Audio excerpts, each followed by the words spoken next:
Welcome to 100% Alive, the show where you overcome your fears, your frustrations, and your failures to do what you never thought possible. I'm Dr. Lauren Murfield, and I'm your host.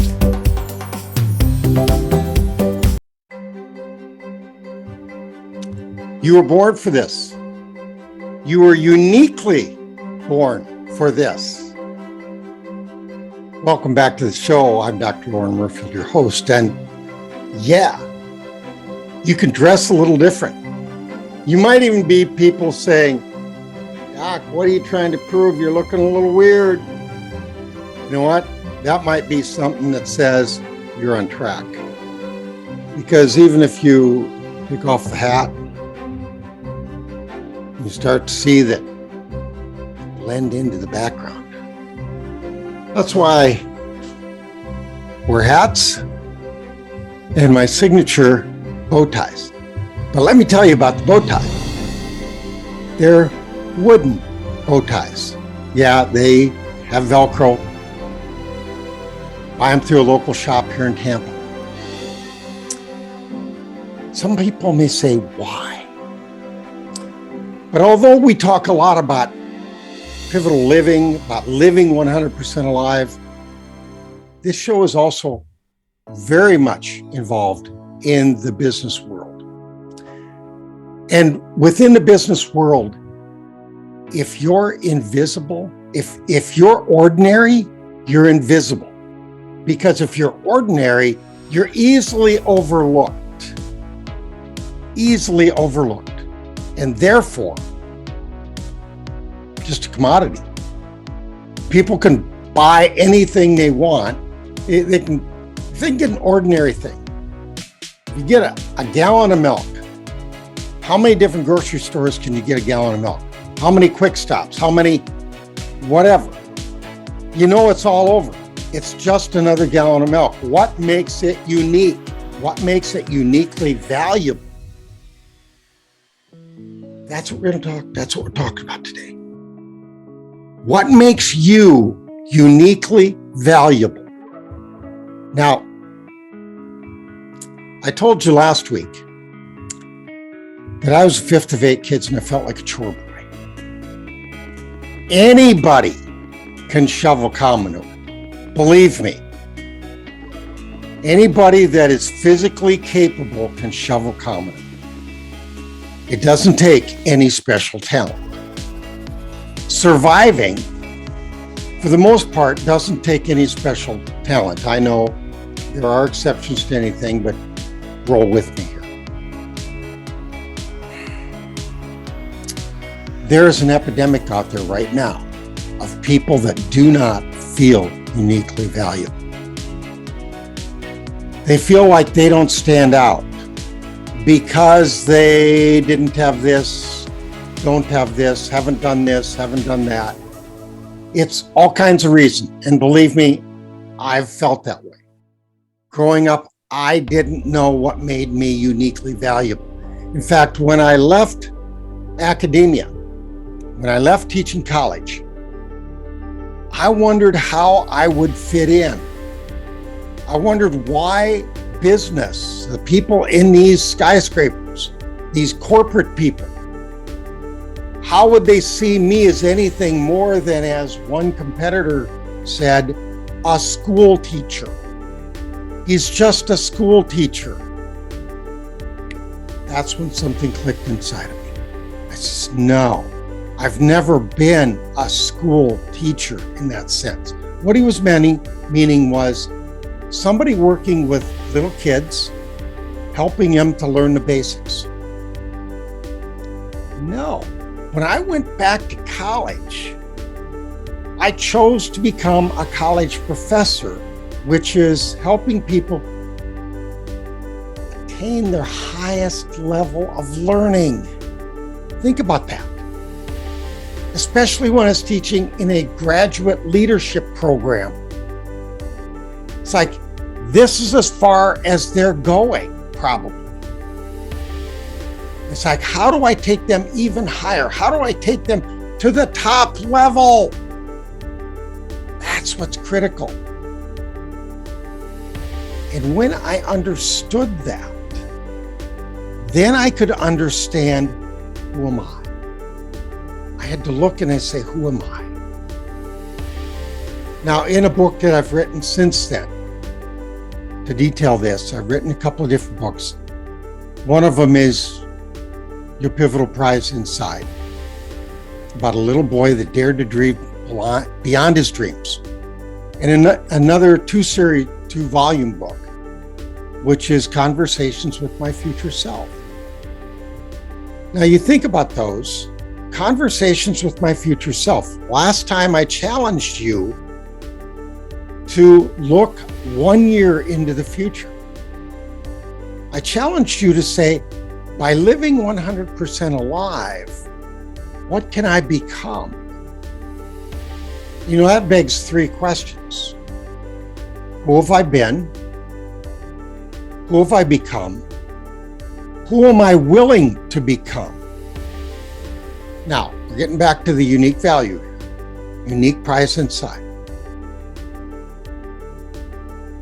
What we find when we look at ourselves, we might say, who have I been? Well, that might be for survival. Who have I been in my survival? I was a manual labor worker. Then I went to college. And then I taught college. Okay. And I really identified with being a college professor. But then I said, there's more.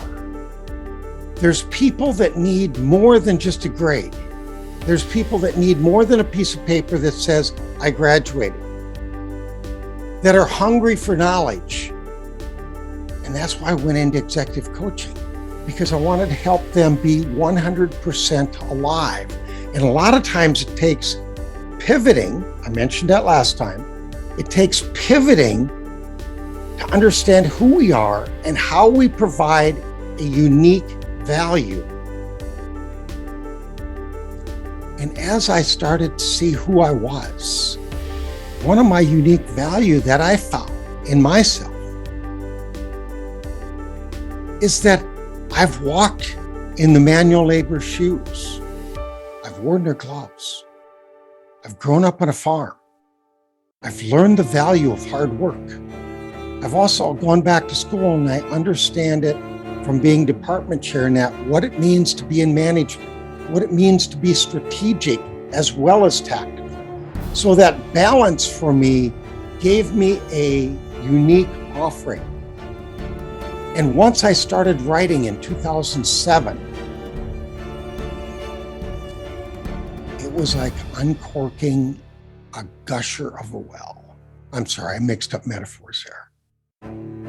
I was drilling and I hit a gusher, which means it just, from the inside out, it just exploded. And over the next 14 years, I wrote 31 books, and I've got a lot more I want to do. The value there is finding your unique value so that you can live inside out. We'll talk about that in the next episode or two. We find our unique value. Now let me detail a few things, just give you a little snippet of what's in the book so you don't have to read the whole thing if you don't want to. First, we have to identify that value inside. I like to call it our prize inside. It's something that is so valuable. Once we find what makes ourselves unique, just like this bow tie. By the way, I've got 10 of them. Each are unique. And what Brent Krause does with Ella Bing, he says, he puts on a different ribbon. His dad makes them. Each one is carved slightly differently. If you want it, you got to buy it then because they're not going to get restocked. Now, I'm not selling you that. I'm just explaining his mindset about unique. Notice the abundance there. I can be unique. And people might say, especially my background, which was blend in that survivalist, don't cause waves. But in the business world, we have to be seen as unique. And when we find what's uniquely valuable about ourselves or our business, then we have to value it. Then we say, okay, who will find that valuable? What will they see that in their lives? And then thirdly, once we identify it, once we know the value of it, then we own it. And to own something, to own this building behind me, means that we must probably sell everything we have or at least dedicated a huge amount of resources to it. Commit to it. And not only just purchasing it, but maintaining it. Owning it. We own it.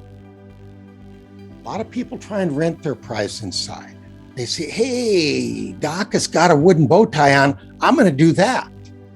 Well, find what fits your personality. Find what fits you and helps you to be uniquely valuable to other people. Then there's people that try and steal it. I find that reprehensible. I've had people try and steal my work. And it's like, you're trying to sell that? That's like putting on another costume and not really owning the part. We'll get into movie making later in this season as well. You're not just an actor that adopts a role. No. You want to be authentic. Find out what makes you uniquely valuable as a human being. And by the way, I have good news for you. There is nobody that's got the exact same DNA as you in the history of the world. Nobody has lived in your community, in your family, and had your education, your experiences. Nobody. Find your value in that. Find what makes you stand apart in a good way, not weird. Which, by the way, I've been called weird enough times in my life. And once I understood, okay, I'm not just weird, icky, I'm uniquely valued. And finding how I could pivot that. So we identify it, value it, own it, and then we find where to share it.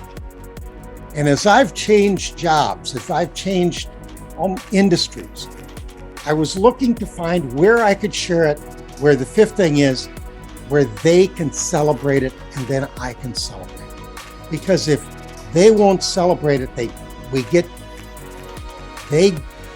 us to doubting who we are. See, that's complicated just to say. They get in our mind and then we say, well, maybe I'm not that at all. And trust me, we do that all the time. We do that all the time when we're around the wrong people. When we're around the people that don't value who we are and what we do and how we can help people. Find that niche. Identify your prize inside. Value it. Find where that value is. Then own it. And believe me, when you own living 100% alive, you're going to have some people pushing back. You're going to have the doubters. But embrace it. Own it. And then find where you can share it. Find the people you can trust that value it. And then they celebrate it. And if they're not celebrating it, move on. Jesus said, and he's sending out his disciples, he said, if you give them your message and share your message and they don't want it, shake the dust off your sandals and move on to the next time. You don't even want their dirt. Move on. Find where you can share it and they will celebrate it. And in the end, you can celebrate it saying, boy, I'm glad I did that. By the way, with wooden bow ties, as I've worn them over the last several years, people are constantly amazed. They go, is that wooden? It starts a whole conversation. And I love it. I love it. So visualize a year from today when you have owning your prize inside and you're sharing it with the right people and they're celebrating. What can you do together? I like to, in my books I've written, great things happen when good people work together. Who are the good people you're sharing your prize with? How do they help you become a good person by helping them become even better? So a year from today, and challenge you to believe it, then reach higher. Continue to find ways to share it. And that's the last one, is to share it. I'm Dr. Lauren Murfield, helping you to live 100% alive. Isn't that more abundant than you ever thought possible?